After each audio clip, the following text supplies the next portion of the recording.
A paz do Senhor, irmãos.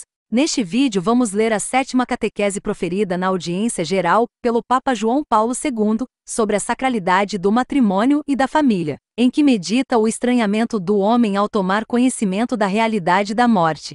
A condição no dia em que o comeres, morrerás, dita por Deus ao homem, revela que dependia dele. Da sua livre escolha se entraria também com a sua solidão no círculo da antítese que lhe revelara o Criador, juntamente com a árvore do conhecimento do bem e do mal, e assim tornaria própria a experiência do morrer e da morte. Essa mensagem vai fortalecer a sua esperança na família, como projeto amoroso de Deus. Dê o seu like e compartilhe com todos aqueles que necessitam desta palavra de fé. Assim você estará contribuindo com a evangelização. Uma boa leitura. Catequese proferida pelo Papa João Paulo II. Quarta-feira, 31 de outubro de 1979. Na própria definição do homem está a alternativa entre a morte e imortalidade. Convém voltarmos ainda hoje ao significado da solidão original do homem, que se patenteia sobretudo na análise do chamado texto javista de Gênesis 2. Permite-nos o texto bíblico, como já verificamos nas precedentes reflexões, pôr em relevo não só a consciência do corpo humano. O homem é criado no mundo visível como corpo entre os corpos, mas também a do seu significado próprio. Tendo em conta a grande concisão do texto bíblico, não se pode sem mais ampliar muito este encadeamento. É porém certo que tocamos aqui o problema central da antropologia. A consciência do corpo parece identificar-se neste caso com o descobrimento da complexidade da própria estrutura que, baseada numa antropologia filosófica, consiste afinal na relação entre a alma e o corpo. A narrativa javista com a própria linguagem, isto é, com a sua própria terminologia, exprime-o dizendo: o Senhor Deus formou o homem do pó da terra e insuflou-lhe pelas narinas o sopro da vida, e o homem transformou-se num ser vivo. E precisamente este homem, ser vivo, distingue-se em seguida de todos os outros seres vivos do mundo visível. O que leva a concluir a existência deste distinguir-se do homem, é exatamente o fato de só ele ser capaz de cultivar a terra e de a dominar, conforme Gênesis 2, 5 e 1, 28 respectivamente. Pode dizer-se que a consciência da superioridade, inscrita na definição de humanidade, nasce desde o princípio baseada num atuar ou comportar-se tipicamente humano.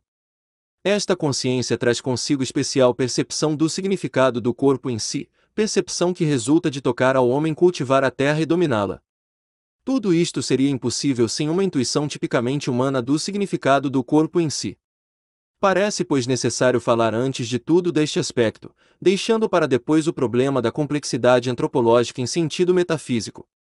Se a descrição original da consciência humana indicada pelo texto javista compreende no conjunto da narrativa também o corpo, se ela encerra quase o primeiro testemunho do descobrimento da própria corporeidade, e mesmo a percepção do significado do próprio corpo, tudo isto se revela não com base numa concreta subjetividade do homem que seja bastante clara. O homem é um sujeito não só para sua autoconsciência e autodeterminação, mas também com base no próprio corpo.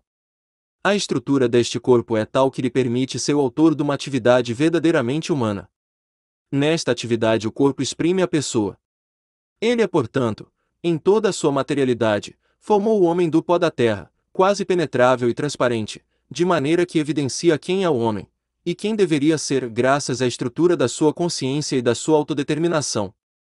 Nisto se apoia a percepção fundamental do significado do corpo em si, que não se pode deixar de descobrir ao analisar a solidão original do homem. Ora, com tal compreensão fundamental do significado do próprio corpo, o homem como sujeito da antiga aliança com o Criador, é colocado diante do mistério da árvore do conhecimento. Podes comer do fruto de todas as árvores do jardim, mas não comas o da árvore da ciência do bem e do mal, porque no dia em que o comeres, certamente morrerás. Gênesis 2, 16, 17. O significado original da solidão do homem baseia-se em experimentar a existência que ele obteve do Criador. Tal existência humana caracteriza-se precisamente pela subjetividade, que também inclui o significado do corpo. Mas o homem, que na sua consciência original conhece apenas a experiência do existir e portanto da vida, poderia ele compreender o que significou a palavra morrerás? Seria capaz de chegar a compreender o sentido desta palavra através da estrutura complexa da vida, que lhe foi dada quando o Senhor Deus lhe insuflou pelas narinas o sopro da vida?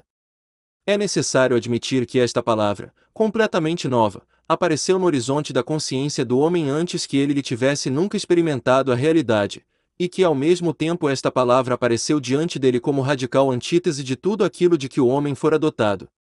O homem ouviu pela primeira vez a palavra morrerás, sem ter com ela qualquer familiaridade na experiência feita até então, mas, por outro lado, não podia deixar de associar o significado da morte àquela dimensão de vida de que tinha gozado até esse momento. As palavras de Deus Javé dirigidas ao homem confirmavam uma dependência no existir, tal que fez do homem um ser limitado, por sua natureza susceptível de não existência. Estas palavras sugeriram o problema da morte de maneira condicional: no dia em que o comeres, o morrerás. O homem que ouvira tais palavras devia encontrar-lhes a verdade na mesma estrutura interior da própria solidão. E afinal dependia dele, da sua decisão e livre escolha, se entraria também com a sua solidão no círculo da antítese que lhe revelara o Criador, juntamente com a árvore do conhecimento do bem e do mal, e assim tornaria a própria experiência do morrer e da morte. Ouvindo as palavras de Deus Javé, deveria o homem compreender que a árvore do conhecimento lançara raízes não só no jardim do Éden, mas também na sua humanidade. Ele, além disso, deveria compreender que aquela árvore misteriosa escondia em si uma dimensão de solidão, até essa altura desconhecida, da qual o Criador o tinha dotado no âmbito do mundo dos seres vivos, aos quais ele, o homem, diante do Criador mesmo, tinha designado com nomes, para chegar a compreender que nenhum deles lhe era semelhante. Quando, pois, o significado fundamental do seu corpo já se encontrava estabelecido graças à distinção que o separava do resto das criaturas, quando por isso mesmo se tornara evidente que o invisível determina o homem mais que o visível, então apresentou-se diante dele a alternativa, íntima e diretamente ligada por Deus Javé à árvore do conhecimento do bem e do mal. A alternativa entre a morte e a imortalidade, que deriva de Gênesis 2:17, ultrapassa o significado essencial do corpo do homem, pois inclui o significado escatológico não só do corpo, mas da humanidade mesma, distinta de todos os seres vivos, dos corpos.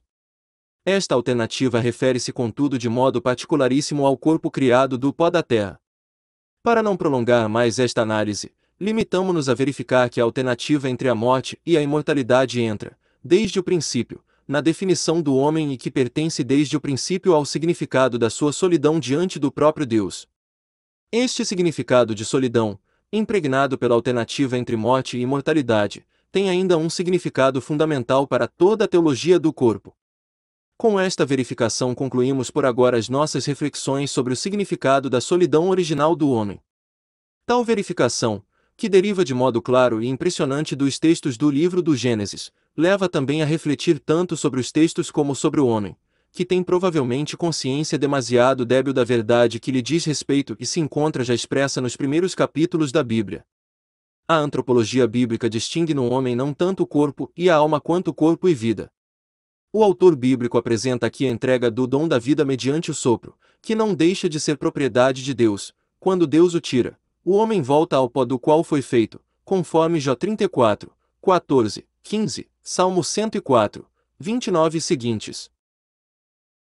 Aqui encerramos a leitura desta catequese maravilhosa sobre a teologia do corpo. Continuaremos este estudo no próximo vídeo. São João Paulo II, rogai por nós.